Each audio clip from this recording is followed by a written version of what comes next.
Live from downtown Detroit, Local 4 News at 11 starts now. Tonight at 11, playoff basketball returns to Detroit. The Pistons and Knicks clash at LCA for Game 3 of the first round. We'll take you inside the locker room after the disappointing Pistons loss.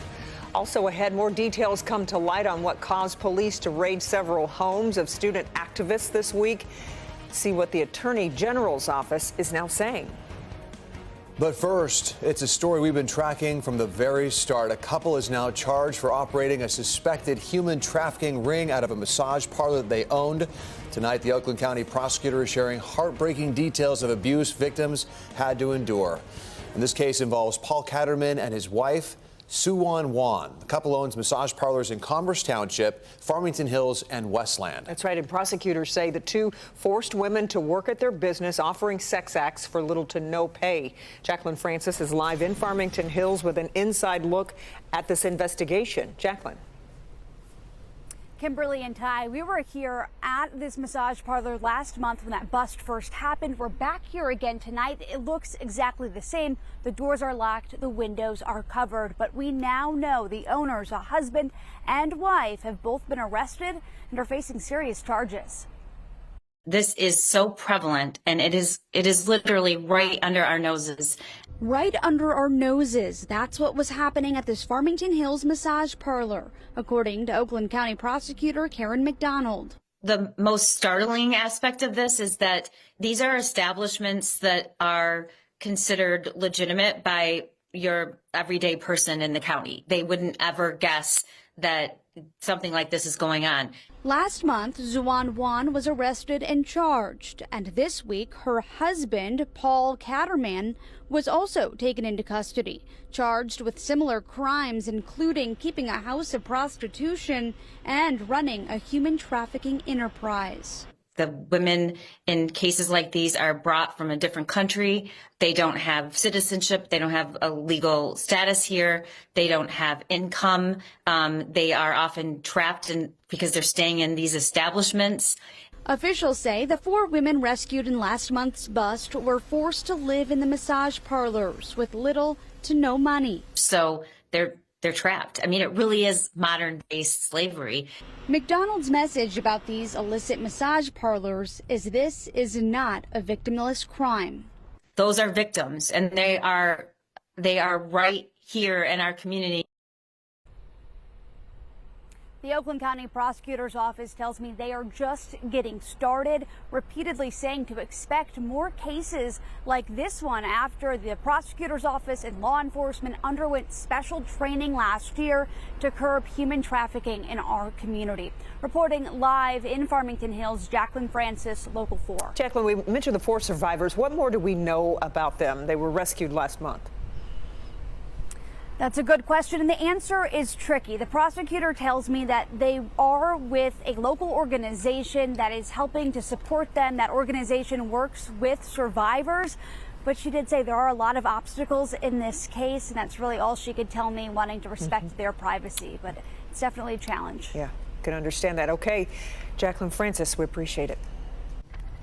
Michigan's Attorney General is trying to set the record straight tonight about what was behind several raids on the homes of student activists. Now, we first showed you this video that went viral showing officers busting down a door in Ypsilanti. This was last night. The AG's office told us the raids were about acts of vandalism. Well, tonight, they're showing us just what acts they're referring to. The department released several photos spanning February 24 to March of this year. Many involved homes of University of Michigan officials. The AG says the total damage from these incidents adds up to about $100,000. They add in where multiple instances windows were smashed and twice chemical substances were propelled into homes.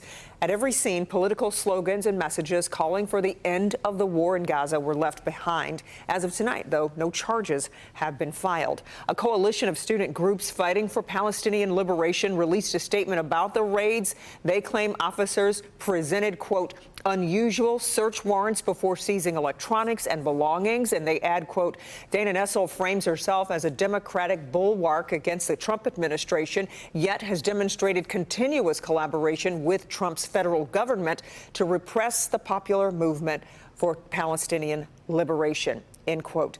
Nessel's irresponsible conduct has already endangered Michigan residents, putting them in the crosshairs of the Trump administration's anti-immigrant and anti-democratic assaults.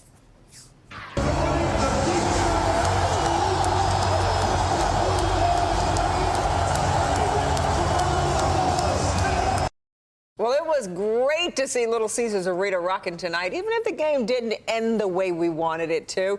Pistons fell in Game 3 against the Knicks. Regardless, the Detroit faithful showed out for the first home playoff game at LCA in years. It was a good game. We didn't get the outcome we wanted, but it was a good game. Joel Sebastianelli spent the night inside. Joel, just 2 points made the difference. Yeah, but this was a game of runs, and you can pinpoint all kinds of things that could have made the difference. I think that's really the takeaway here. The Pistons had their chances. They started the game 0 for 7 from the field. They had an 18-6 run after being down 13 that reeled them back in after halftime. A 10-2 run at the end of the game, and then an inbounds pass with a chance to tie in the final second, airmailed. Pistons were chasing, only held the lead for 2 minutes, 37 seconds. But even if this gut punch was delivered differently than the first in Game 1, this team is adamant it's not a knockout. We won't be deflated. Our guys are too committed to one another. We're not results driven. We'll show up Sunday and we're going to lay it on the line. We're going to fight like hell and see what happens. This game's over with. All we can do is learn from it, move on, get better, watch film, see what we can do to put ourselves in a better position, to win the ball game on Sunday. We spoke to Azar Thompson in the locker room just a little while ago. He was in decent spirits, all things considered, mirroring Tobias Harris after Game 1, said his confidence is still at an all-time high. But in his words, giving up 118 points at home with this crowd, unacceptable. We will have more reaction from this game in a little while. For now, at Little Caesars Arena, Joel Sebastianelli, Local 4. Yeah, okay, thanks, Joel. We'll see you again in about 20 minutes. Well, the Lions are still waiting for their turn to pick in the NFL draft first round. They sit at number 28, and we expect General Manager Brad Holmes to speak after the first round's wrap up here. Recent mock drafts seem to think the Lions will focus on the defensive side of the ball with their first pick, but of course, anything can happen on draft night, so we'll let you know who Detroit snags as soon as they make their selection. Just be sure to check over on clickondetroit.com. Former Detroit Riverfront Conservancy CFO William Smith will be spending the next 19 years in prison. That's the ruling that came down today from a federal judge in Detroit. We caught the moment Smith left the courtroom. Take a look after that decision was made. He admitted to embezzling more than $40 million from the nonprofit organization over the past decade. In court, the judge said Smith, quote, continuously chose greed. Smith did show some remorse during the hearing, saying there was no excuse for what I did. Now, Smith has 90 days to self-report to prison. Police are warning Highland Park residents to be on alert for an attempted home invasion. Police say it happened early Tuesday morning. You can see here from this video. A man tried to enter a home through a side window but was scared off by the homeowner. The person was posing as a security alarm salesman without any identification. Residents are advised to report any suspicious activities to the Highland Park Police Department. All right, getting a check of the forecast right now. Things are cooling off after a day that saw us, hit the 80-degree mark once again? Yeah, 2 80-degree days in a row, I think. We're now in store for a cool down, a bit of one. With more on that, here's Ron Hilliard. No more snow in the forecast, right? No, thankfully not. Ty and Kimberly, yes, a second day with 80-degree weather or above, which we surpass 80 degrees today.